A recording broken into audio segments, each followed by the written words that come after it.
अस्सलाम वालेकुम। ये वीडियो उन लोगों के लिए है जिनको इस प्रोजेक्ट की असाइनमेंट में जो हमने पिछली वीडियो पब्लिश की उसमें इसको समझने में दुश्वारियाँ आ रही थी। वो इस लॉजिक को नहीं समझ पाए, इस लॉजिक को बिल्ड नहीं कर पाए, इस लॉजिक को कोड नहीं कर पाए। तो उनके लिए यहाँ पर इस वीडियो में हम कोडिंग सॉल्यूशन देंगे कंप्लीट, ताकि वो इसको कोड कर सकें। हाँ, गिटहब से कैसे फोर्क करना है, उसको कैसे क्लोन करना है, उसको कैसे पुश करना है, उसको फिर कैसे कंट्रीब्यूट करना है, पुल रिक्वेस्ट कैसे भेजनी है, ये जानने के लिए आपको गिटहब के लिए ट्यूटोरियल नंबर 10 देखना पड़ेगा। वो इस वीडियो में एक्सप्लेन नहीं किया जाएगा। लेकिन माइनस्वीपर की लॉजिक, जो कि आई अंडरस्टैंड कि हर बंदे से नहीं बन सकी होगी, तो उन लोगों के लिए है। इस लॉजिक को समझें, इसको रेप्लिकेट करें, और फिर गिटहब वाला पार्ट आपने खुद करना है अपने प्रोजेक्ट की कंप्लीशन के लिए। ठीक है, तो लेट स्टार्ट। हम लास्ट टाइम बात कर रहे थे कि दो नेस्टेड लूप्स होंगी। एक जो एक उसमें इसमें आइटरेट कर रही होंगी। इसमें जो सेंटर में एक विंडो बन रही है, उसके इर्द गिर्द विसिनिटी में देखा जाएगा कि कितने माइंस हैं। फॉर एग्जांपल, अगर ये फर्स्ट वाले को देखें, अगर ये इटसेल्फ माइन है तो यहाँ पे ये एज माइन ही आ जाएगा। ठीक है, उसके बाद अगर आप चलें तो अब इस विंडो के गिर्द इसके 8 नेबरहुड में दो माइंस हैं, तो यहाँ पे 2 आ जाएगा। इसके 8 नेबरहुड में कोई माइन नहीं है, तो यहाँ पे 0 आ जाएगा। आगे चलते हैं। इसके नेबरहुड में 3 माइंस आ रहे हैं, बट ये क्योंकि इट सेल्फ माइन है तो यहाँ पे नंबर नहीं आएगा, माइन माइन आएगा। यहाँ पे माइन नहीं है, तो यहाँ पे इसके नेबरहुड में 3 माइंस आ रहे हैं, 3 एंड सो ऑन। इसको हमने लास्ट में भी फिल किया था, लेकिन लास्ट में जिन्होंने पिछली मेरी वीडियो नहीं देखी उनके लिए ये प्रोसेस मैं रिपीट करूं, ताकि इसको अभी हम कोड में कन्वर्ट करें इसी वीडियो के अंदर। तो यहाँ पे 2 आ जाएगा इसके नेबरहुड में, ये माइन है तो ये माइन ही आ जाएगा। आगे जो है यहाँ पे 2 आ जाएगा। यहाँ पर इसकी 8 नेबरहुड में 1 माइन है, 1 आ गया। इसके 8 नेबरहुड में 2 माइन्स हैं, 2 आ गया। ये इट सेल्फ माइन है, माइन आ गया। ठीक है, now let me put it this way. इसको हम साइड बाय साइड करके, अच्छा, अब हमारा जो इनपुट था वो ये था, और ये हमारी डिज़ायर्ड आउटपुट थी। ये किस तरह फिल हुआ है वो मैं आपको यहाँ पे शो कर चुका हूँ। So now let's start with the code. आपने करना क्या है, जब आप गिटहब से रिपोजिटरी जो है वो फोर्क करके क्लोन करेंगे अपने पास, तो आपके पास ये दो फाइल्स होंगी। इस फाइल की आपने एक और कॉपी बना लेनी है, और इस पर आपने अपना नाम सेव कर देना है। मैं इसका नाम दे देता हूँ demo first underscore demo last. आप अपना फर्स्ट और लास्ट नेम लिख देना इसकी जगह। ठीक है, इस फाइल की आपने कॉपी बना ली। अब उसके बाद हमने नेस्टेड लूप्स जिस तरह बात की लगानी है, बारी बारी इन सबको रीड करना है। अब लूप की रेंज क्या होगी, कहाँ से कहाँ तक चलेगी, उसके लिए आपको इस पूरे का साइज़ चाहिए होगा। तो सबसे पहले आप इसका साइज़ लेंगे, इसमें नंबर ऑफ़ रोज़ कितनी होंगी। आपको सिखाया था कि किसी भी स्ट्रिंग की लिस्ट की लेंथ लेनी हो तो आप लेंथ का फंक्शन यूज़ करते हैं। आपने यहाँ पे ए की लेंथ ले लेनी, क्योंकि ए का वेरिएबल आ रहा है इसके अंदर। ठीक है, और कॉलम्स इसमें होंगे लेंथ ऑफ ए का कोई भी एलिमेंट ले लें, फर्स्ट एलिमेंट ले लें। एक एक भी रो हुई तो 0 एलिमेंट तो उसका होगा। 0 एलिमेंट क्या है, ये पूरा है। इसकी लेंथ में क्या आ रहा है, जितने 1 2 3 4 5 6 7 8, इसका रिजल्ट 8 आ रहा होगा इस पर्टिकुलर केस में, किसमें 8 कॉलम्स हैं। आपके पास रोज़ और कॉलम्स आ गए। ठीक है, उसके बाद आपने सिंपली नेस्टेड लूप्स लगा लेनी है। हाँ, उससे पहले क्योंकि आपको इसमें एक डिफ़िकल्टी आएगी कि जब आप इसमें सेल्स की एड्रेसिंग करेंगे इस तरह करके, लेट से ए आई जे करके, तो वो नहीं होगी, क्योंकि उसमें आपको प्रॉब्लम होगी। आप आइटम असाइनमेंट नहीं कर सकते जब स्ट्रिंग की फॉर्म में होते। तो आपने इस स्ट्रिंग को लिस्ट में कन्वर्ट करना है। लिस्ट में कन्वर्ट करने से क्या मुराद है, लेट से यहाँ पे ये पूरी स्ट्रिंग है। अगर मैं इसको इस फॉर्म में लेके जाना चाहूँ, से यहाँ पे कमेंट की फॉर्म में मैं लिख देता हूँ, अगर मैं इसको इस फॉर्म में लेके जाना चाहूँ, ठीक है, समझ रहे हैं, ये वाला काम करना चाहूँ मैं, इस स्ट्रिंग को एक और लिस्ट में कन्वर्ट करना चाहूँ, तो उसके लिए क्या होगा, मैंने लिस्ट का हर एलिमेंट ट्रीट करना है। लेट से मैं एक ब्लैंक लिस्ट क्रिएट करता हूँ। ठीक है, और इसके ऊपर मैं लूप रन करता हूँ फॉर आई इन रेंज रोज, सारी रोज के लिए लूप चला के दे मुझे, और उसमें क्या करे, एक वेरिएबल ले लेते हैं x, उस x में लिस्ट ए आए। उससे क्या करेगा, लिस्ट सीधा सा फंक्शन है जो एक स्ट्रिंग को लिस्ट में कन्वर्ट कर देगा, मतलब वो कॉमा लगा के इस पूरे को स्ट्रिंग की जगह लिस्ट बना देगा, और वो एक वेरिएबल में सेव हो जाएगा, और वो हर लूप में इस b के आगे अपेंड हो जाएगा, b डॉट अपेंड x। ठीक है, इसके बाद जो आपकी b लिस्ट बनेगी वो इस तरह के बजाय जो कि कॉमास वाली बन जाएगी। इसको हम रन करके देख लेते हैं। बाय डिफ़ॉल्ट हम यहाँ से अभी a रिटर्न कर रहे हैं, तो आप देखिएगा प्रिंट कैसे होता है। उसके बाद हम b रिटर्न करके देखेंगे। a जो है आपका इस फॉर्म में प्रिंट हो रहा है, ठीक है। अगर हम यहाँ से b रिटर्न कर दें तो आपका जो b वेरिएबल है वो ये देखें सेपरेट हो गया। इसमें आपकी ये जो सारी लिस्ट है, अगर आप इसको पहली लाइन से कंपेयर करें, हैं एग्जैक्टली वही एलिमेंट्स, लेकिन वो स्ट्रिंग से लिस्ट में कन्वर्ट हो चुके हैं। ठीक है। अच्छा, इसमें एक और ख़ूबसूरत चीज़ है कि आपने जब भी लिस्ट जनरेट करनी होती है ना फॉर लूप के अंदर, उसको आप एक लाइन में लिख सकते हैं। लेट से बी लिस्ट आप जनरेट कर रहे हैं, क्योंकि आप लिस्ट जनरेट करें, वो ऑलरेडी ब्रैकेट में बता रहे हैं कि बी एक लिस्ट बनेगी। अब उस लिस्ट के हर एलिमेंट पे क्या फंक्शन अप्लाई होगा, लिस्ट ए आई, तो इसको आप इसके अंदर डाल दें। ठीक है, और ये जो लूप है फॉर आई इन रेंज, ये इसकी आप आगे लिख दें तो ये वाला सारा काम आपका एक ही लाइन में हो जाएगा। ठीक है, इस सब को मैं हटा देता हूँ अब। ठीक है, अब आप इसको रन करके देखें तो एग्जैक्ट सेम रिजल्ट आ रहा है, वही आपका बी का वही वेरिएबल आ रहा है। अब भी आप वेरिएबल ज़्यादा यूज़ नहीं करना चाहते, आपके पास ए आ रहा है, तो आप इसका रिजल्ट ए में ही सेव कर दें, ए रिटर्न कर दें, तो कोई फ़र्क नहीं पड़ेगा, आपका वही ए इस तरह बन जाएगा। ठीक है, जो आप चाहते हैं। आगे चलते हैं। अब आपने लगानी है इसके ऊपर नेस्टेड लूप, जिसमें आपने इन सारे एलिमेंट्स के ऊपर आइट्रेट कराना है, मतलब आपने इस पूरे बॉक्स को मूव करना है, फिर विद इन दिस बॉक्स आपने मूव करना है। ठीक है, तो वो आइट्रेशन हम लगा लेते हैं। For I in range rows for J in, इसको थोड़ा सा और जूम कर लेते हैं।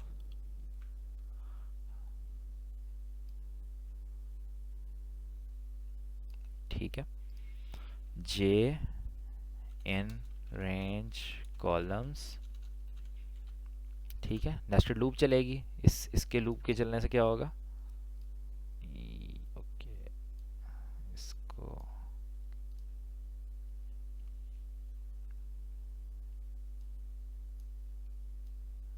इस पार्ट को हम सामने रखते हैं। क्या हो रहा है, इन दो नेस्टेड लूप के चलने से आपका ये जो बॉक्स है ना, जिस तरह मैंने आपको इस वीडियो के स्टार्ट में पूरा इसके ऊपर एनिमेट करके दिखाया था, ये उस तरह मूव कर रहा होगा। उसके बाद आप क्या करेंगे कि आपने चेक करना है कि ऑलरेडी माइन है या नहीं है। आप अगर माइन है तो फिर तो आपको मज़ीद चेक करने की ज़रूरत ही नहीं है। ये सारे बॉक्सेस अगर माइन है तो वो एज इट इज़ माइन रहेगा। फॉर एग्जांपल अगर आप लिखते हैं if a i j equals to x, कि अगर वो माइन है, तो अगर माइन है तो कुछ ने उसको चेंज ही नहीं करना, वहाँ एलिमेंट उसने चेंज ही नहीं करना। ठीक है, तो इस कंडीशन के अंदर क्या करना, हम लिखते ही नहीं है। इसकी ऑपोजिट कंडीशन क्या होगी कि यहाँ पे माइन नहीं है, तो उसके लिए हम क्या करेंगे, इसी कंडीशन के पीछे नॉट लगा लेंगे। ठीक है, फिर हमने सिर्फ उस केस के लिए सॉल्व कर रहे हैं कि जो ये सेंटर वाला है ये माइन नहीं है। ठीक है, माइन है तो वो एज इट इज़ आ जाएगा, वो कोई भी एक्शन नहीं लेगा, उस लूप की अगली इटरेशन पे चला जाएगा। अगर माइन नहीं है, नॉट माइन, तो उसने वहाँ पे एक नंबर जनरेट करना है। अब नंबर के लिए वो दो और नेस्टेड लूप स्टार्ट करेगा, जिसमें वो यहाँ से यहाँ तक, यहाँ से यहाँ तक और यहाँ से यहाँ तक मूव करेगा। उस नेस्टेड लूप के लिए उसने क्या करना है, एक काउंटर शुरू करना है 0 से, जो काउंट करता जाएगा कि माइंस कितने, जहाँ पे भी कंडीशन मीट होगी वहाँ पे वो काउंटर प्लस होता जाएगा। उसके बाद वो क्या करेगा, आई जे आप पहले ले चुके हैं लूप के अंदर, तो आप के एल ले लें दो मजीद नेस्टेड लूप के लिए। फॉर के इन रेंज, अब रेंज कहाँ से कहाँ तक लगानी है बताता हूँ। फॉर एल इन रेंज, अच्छा, अब आप बेसिकली जिस आई और जे इंडेक्स पर हैं ना इस टाइम, उससे एक माइनस और एक प्लस, रोज में भी और कॉलम्स में भी। ठीक है, लेट से आप किसी आई और यहाँ पे आई और यहाँ पे जे, मतलब यहाँ पे आप रोज के अंदर उसको मूव करा रहे हैं, यहाँ पे कॉलम्स के अंदर मूव करा रहे हैं। अब रोज जो होगी आपकी एक पीछे से स्टार्ट होगी, मतलब यहाँ पे जो भी इंडेक्स है उससे एक पीछे रो होगी, और यहाँ पर एक पीछे कॉलम होगा। ये इसका लेफ्ट कॉर्नर बन गया है इस नेस्टेड लूप का, मतलब ये वाला कॉर्नर बन गया। यहाँ से उसने ये सारे करने हैं, उसका राइट कॉर्नर क्या बनेगा, आई प्लस वन, क्योंकि ये I minus one I then I plus one होगा, और जे माइनस वन जे और जे प्लस वन होगा। यहाँ से यहाँ तक आपकी लूप चलनी है। अब एक इसमें इंपॉर्टेंट बात कि जब भी आप रेंज लगाते हैं ना, तो ये सेकंड एलिमेंट होता है, ये इंक्लूड नहीं होता। तो ये आई माइनस वन और आई को काउंट कर रहा है, आई प्लस वन को नहीं कर रहा। तो आई प्लस वन को काउंट कराने के लिए यहाँ पे आप आई प्लस टू लगा रहे होंगे, ताकि आई प्लस टू काउंट ना आई प्लस वन तक चला जाए। तो अब ये इन 9 एलिमेंट्स के ऊपर आइटरेट करेगा इस नेस्टेड लूप के अंदर। अब उसके अंदर आइटरेशन करते वक्त उसने क्या करना है कि उसको जहाँ जहाँ पर माइन मिला वहाँ पे उसने काउंटर को इंक्रीमेंट कर देना है। ठीक है, इफ ए, अब क्योंकि यहाँ पे हम वेरिएबल्स को के और एल का नाम दे रहे हैं, k l equals x counter plus is equal to one. ठीक है, ऑलमोस्ट दिस इज डन। इसमें कुछ एच केसेस हमारे आएंगे, वो मैं आपको बताऊंगा क्यों आते हैं। अब सबसे पहले तो अब साथ साथ हम इसके डीबगिंग करेंगे। ठीक है, अब ये जो काउंटर वन हो रहा है, ये आपकी यहाँ पे जब ये दो लूप्स एग्जिट होंगी ना, मेन कहने का मतलब ये है, पूरी लूप नहीं, जब ये वाला ग्रीन बॉक्स पूरा रीड हो चुका होगा इन दो लूप्स के बाद, तो आपने इस काउंटर को स्ट्रिंग में कन्वर्ट कर देना, और जो आपका ए आई जे उस टाइम चल रहा है उसमें आपने उस काउंटर की जो भी वैल्यू है उससे रिप्लेस कर देना उसको। ठीक है, अब इसको चला के देखते हैं कि इसमें कोई प्रॉब्लम तो नहीं आ रही। हमने इसको चला के देखा तो उसने कहा list index out of range. अब ये list index out of range क्यों है, ये मैं आपको समझाता हूँ कि list index out of range क्यों है। पहले आप डिटेक्ट करेंगे कि मसला कहाँ पे आया है। उसने कहा है कि मसला यहाँ पे आया है कि वो यहाँ पे के और एल की जो वैल्यू दे रहा है, ए का जो साइज़ है वो के और एल की वैल्यू से बाहर जा रही है। क्यों बाहर जा रही है कि जब ये बॉक्स जो है इस जगह पे होगा, ठीक है, लेट से यहाँ पर जो इसके कॉलम की वैल्यू है, एल की जो वैल्यू है, ठीक है, यहाँ पे जे की वैल्यू देखें, ऑलरेडी जे की वो वैल्यू होगी जो आखिरी कॉलम है, और एल की वैल्यू जैसे जे प्लस वन पे जाएगी ना, तो वो लिस्ट से बाहर निकल जाएगा। ठीक है, वो जैसी लिस्ट से बाहर निकलेगा तो वो एरर थ्रो कर देगा। अब इस पे तरीका क्या होता है कि जब भी एरर थ्रो होता है ना, एरर को हैंडल करने का तरीका ये होता है कि आप ट्राई एंड एक्सेप्ट लगाते हैं। ये बहुत सिंपल ट्रिक है और बहुत कारगर ट्रिक है, लेकिन इससे पहले हम चेक कर लेते हैं कि ये मसला एग्जैक्ट लूप में किस जगह हो रहा है। तो उसको डिबग करने का तरीका ये है कि इस लूप में एरर आ रहा है, इस जगह पे एरर आ रहा है, तो हम यहाँ पे ना जाके प्रिंट कर लेते हैं कि जब ये एरर आया तो उस टाइम इसके बाहर कर लेते हैं, जब एरर आया तो आई और जे की क्या वैल्यू थी। ठीक है, अब देखें ये पीछे आई और जे की वैल्यूज लिखी हुई आ रही हैं, और अचानक ये देखें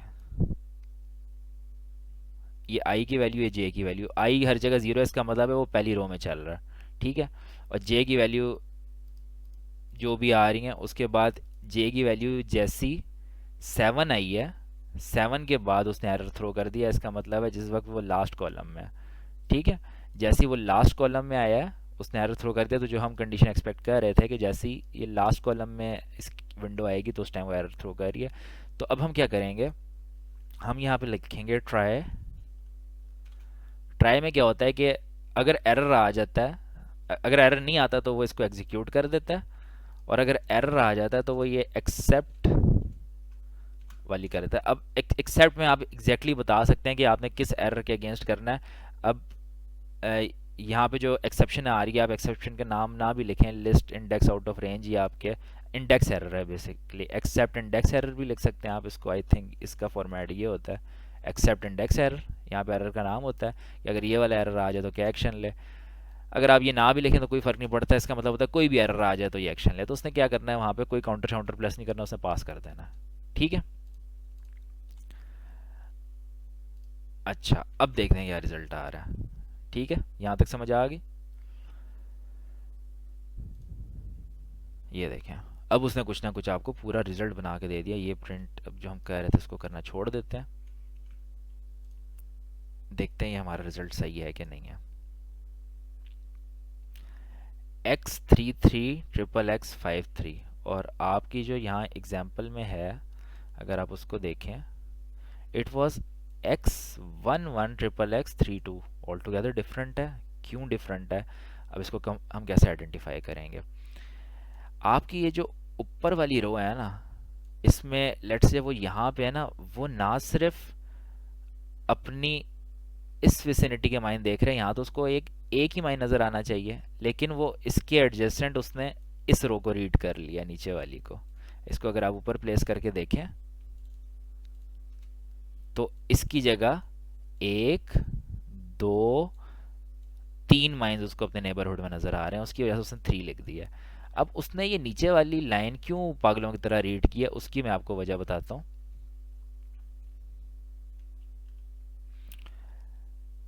उसने अपने से नीचे वाली लाइन जाके क्यों रीड की है, क्योंकि जिस टाइम, ये बात हमने लिस्ट में नहीं डिस्कस की थी, जब भी आपने लिस्ट का लास्ट एलिमेंट पिक करना होता है ना, तो आप जिस तरह आप लिस्ट के पहले एलिमेंट पे लगाते हैं, से यहाँ अलग लिख लेते हैं, लिस्ट का पहले एलिमेंट यूं ग्रैब किया जाता है और लिस्ट का जो लास्ट एलिमेंट है वो -1 से ग्रैब किया जाता है। अब ये -1 किस जगह पे आ रहा होगा इस लूप के अंदर, अब आप ये देखें, i-1 है ना, जिस टाइम वो अपनी पहली रो या पहले कॉलम में होगा, उस टाइम उस वो i की वैल्यू 0 हो रही होगी या j की वैल्यू 0 हो रही होगी, तो अल्टीमेटली जो आपका k और l है ना, वो माइनस में चला जाएगा। ठीक है, वो माइनस में जाएगा तो वो क्या करेगा, वो लेट से इस पॉइंट पे है तो वो माइनस में यहाँ से बाहर जाने के बजाय, मतलब आउट ऑफ रेंज। अब देखिए, जब इंडेक्स आउट ऑफ रेंज आया था वो अपर लिमिट पे आया था, असूलन तो लोअर लिमिट पे भी उसको तो पहली इटरेशन में इंडेक्स आउट ऑफ रेंज देना चाहिए था, जैसे उसने -1 किया था। उसने वहाँ पे -1 को क्यों रीड कर लिया, क्योंकि -1 जैसे वो इस पे आया तो उसने इस ब्लॉक की जगह इसको रीड कर लिया, और उसने इस ब्लॉक की जगह इसको रीड कर लिया, और उसने इस ब्लॉक की जगह इसको रीड कर लिया था। तो इसने यहाँ पे भी गलती की थी, जो उस टाइम अनडिटेक्टेड रह गई थी, क्योंकि वहाँ पे उसने एरर थ्रो नहीं किया। अब -1 कैसे अवॉइड करना है, सिंपल, हम एक एडिशनल कंडीशन ऐड कर देंगे कि -1 हो तो उसने कोई एक्शन नहीं लेना। अब -1 पे एक्शन लेने से हमने किस तरह बचाना है, हम कहेंगे इसी के अंदर इफ k इक्वल्स टू -1 और l इक्वल्स टू -1, तो उसने ये काउंटर को प्लस नहीं करना। ठीक है। कन्वर्सली अगर हम इन तीनों कंडीशंस को मिलाना चाहें, हम कह देंगे कि ये वाली कंडीशन ना मीट हो रही हो, इस कंडीशन के साथ हम लगाएंगे एक बड़ा सा नॉट, और इसके साथ कौन सी कंडीशन मीट हो रही हो, ये वाली। तो ये हमारी एक लाइन में कंडीशन बन गई पूरी। ठीक है, पूरा हमारा बूलियन ऑपरेशन बन गया, और उस केस में वो काउंटर प्लस प्लस कर दे। ठीक है, अब इसके बाद हम रिजल्ट प्रिंट करके देखते हैं। ये देखें, आपका सही हो गया। पहले x33 आ रहा था, अब x11 XXX32। अगर अब हम अपने डिजायर्ड रिजल्ट में अब देखें,